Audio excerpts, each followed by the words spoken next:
क्या कहना चाहेंगे? धर्मेश जी, आप ही बताइए, प्रेस कॉन्फ्रेंस क्यों आयोजित की गई है?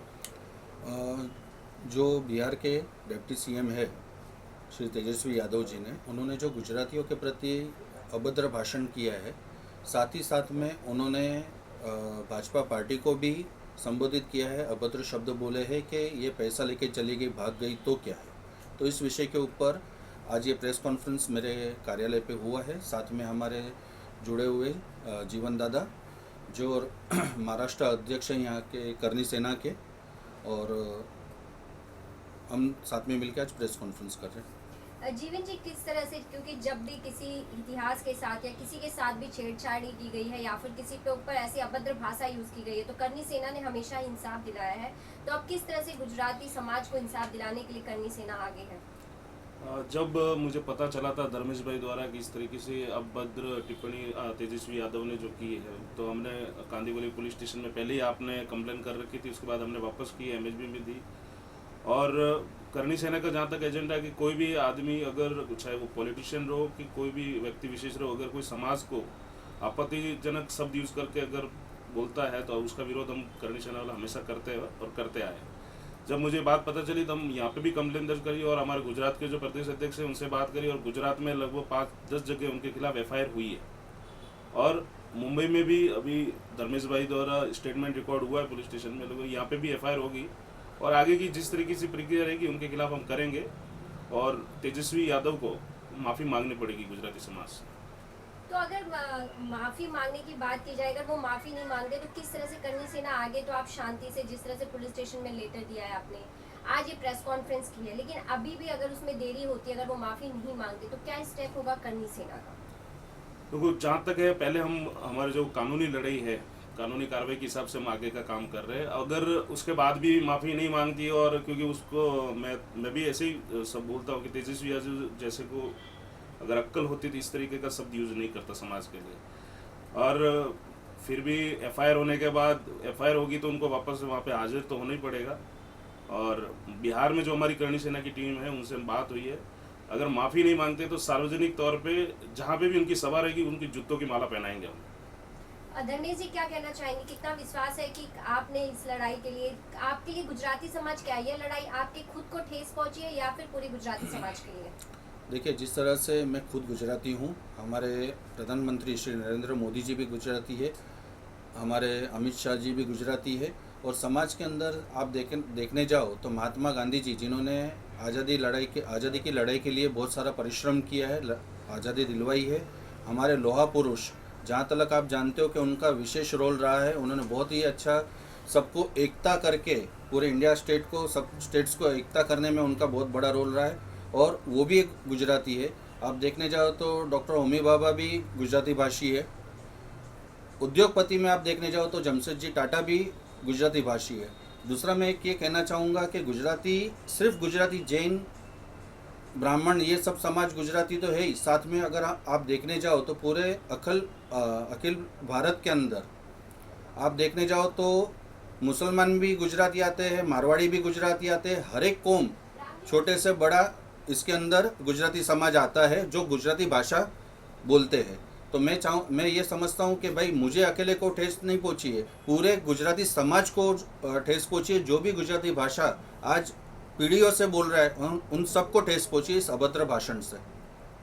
जीवन जी, हमने देखा है कि करनी सेना जब भी है ना, उग्र आंदोलन करती है। इस बार भी कुछ उग्र आंदोलन करने का प्लान है? बिल्कुल, अगर जरूरत पड़ी तो उग्र आंदोलन करेंगे। और हमारे राष्ट्रीय अध्यक्ष जी जो श्रीमान सुखदेव सिंह गोगामेडी साहब हैं, उनका हमेशा एजेंडा रहा है कि कोई भी व्यक्ति अगर किसी को ठेस पहुंचाता है तो उसके कड़े विरोध में हम उतरते हैं।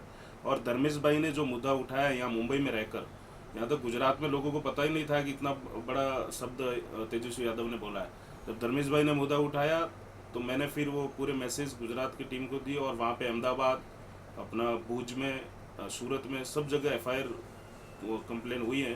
कोर्ट में भी लोगों ने कंप्लेन दर्ज की है, और आगे हम यहाँ पे कर रहे हैं। और इसको बड़े तरीके से तेजस्वी यादव को ये याद दिलाएंगे कि किसी समाज को बोलना कैसे परेशान होना पड़ता है, वैसा उसको परेशान करेंगे और वो माफ़ी मांगेंगे।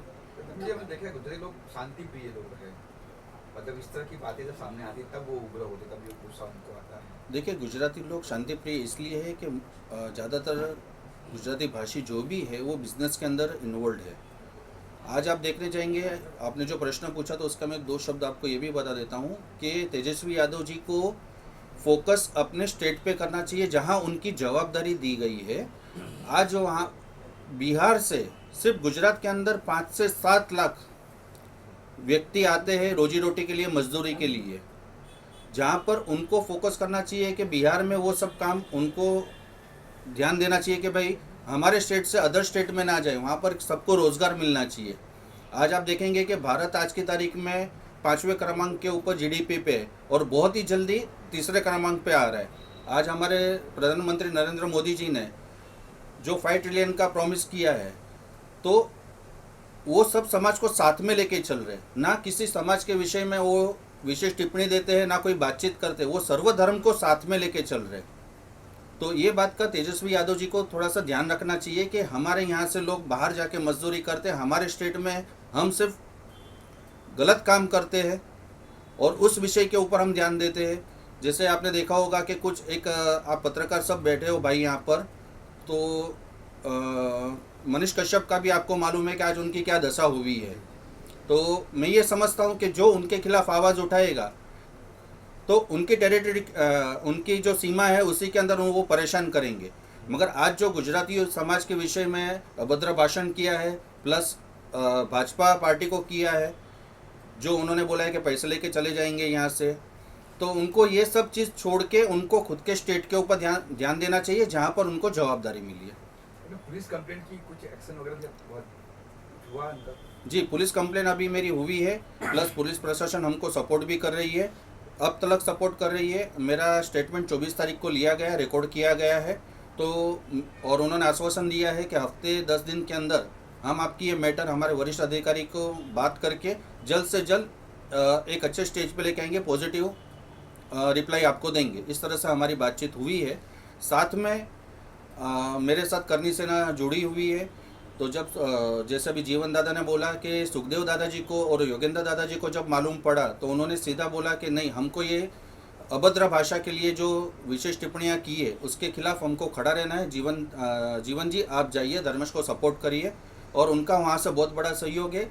और मेरे ख्याल से कुछ जीवन दादा गुड न्यूज़ भी देने वाले हैं कि अभी वो जा रहे हैं राजस्थान, तो वहाँ से सुखदेव दादा, योगेंद्र दादा एक प्रेस कॉन्फ्रेंस ये विषय के ऊपर मेरे सपोर्ट में वहाँ पर भी देने वाले हैं। ऐसा उन्होंने आश्वासन अभी मुझे 2 मिनट पहले दिया। क्योंकि आंदोलन करने वाले हो आप भविष्य में, जब तक माफी न मांगे तो प्लान है कि आंदोलन करेंगे हम लोग ताकि? देखिए, हक की लड़ाई के लिए अगर आंदोलन की बात होती है, एक समाज के विषय में जो अभद्र टिप्पणी की है, आज एक गुजराती समाज के लिए किया है, कल मारवाड़ी समाज के लिए करेंगे, परसों महाराष्ट्रन के हिसाब से करेंगे, साउथ के लोगों के लिए करेंगे, उत्तर भारतीय लोगों के लिए करेंगे। तो इस उनकी जो टिप्पणी है उनके लिए अगर वो ज़रूरी हुआ तो भी मैं और हम और करनी सेना दोनों साथ में मिलके उसका आंदोलन भी करेंगे। और उसको हमको ये न्याय चाहिए, वो माफ़ी मांगना ही चाहिए नेशनल टेलीविज़न के ऊपर।